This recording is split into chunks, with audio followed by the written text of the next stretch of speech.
రారండే వేడికి చూద్దాం సినిమాతో అక్కినేని ఫ్యామిలీకి ఈ సమ్మర్లో మంచి హిట్ దొరికింది. బాహుబలి 2 రిలీజ్ సమయానికి పెద్ద సినిమాలని రిలీజ్ వాయిదా వేసుకుని పోటీ నుంచి తప్పుకున్నాయి. కానీ బాహుబలి థియేటర్లలో ఉండగానే రారండే వేడికి చూద్దాం సినిమా రిలీజ్ అయింది.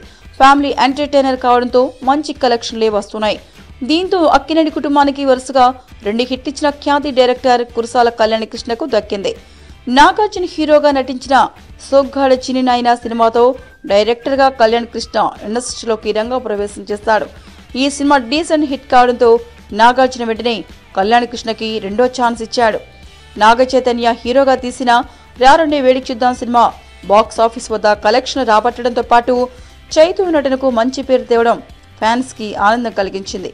దీంతో కళ్యాణకృష్ణతో మూడో సినిమా కూడా చేసేందుకు నాగార్జున రెడీ అయిపోయాడు.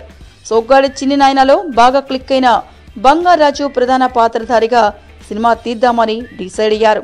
ఈ మేరకు కళ్యాణకృష్ణ స్టోరీ కూడా సిద్ధం చేసుకున్నాడు. ఎందుకో ఈసారి నాగ్ వెంటనే ఓకే చెప్పకుండా కళ్యాణకృష్ణను వెయిటింగ్ లో ఉంచాడు. దీంతో అతడికి ఇప్పుడు ఏం చేయాలో తెలియని పరిస్థితి. నాగ్ ఓకే అనేంత వరకు వెయిట్ చేయడమా లేక వేరే హీరోతో సినిమా ప్రారంభించడమా అన్నది తేల్చుకోలేకుండా ఉన్నాడు. రారండే వేడికి చూద్దాం సినిమా హిట్టే అయినా ఈసారి కళ్యాణకృష్ణ డైరెక్షన్ టాలెంట్ గురించి మాట్లాడటం లేదు.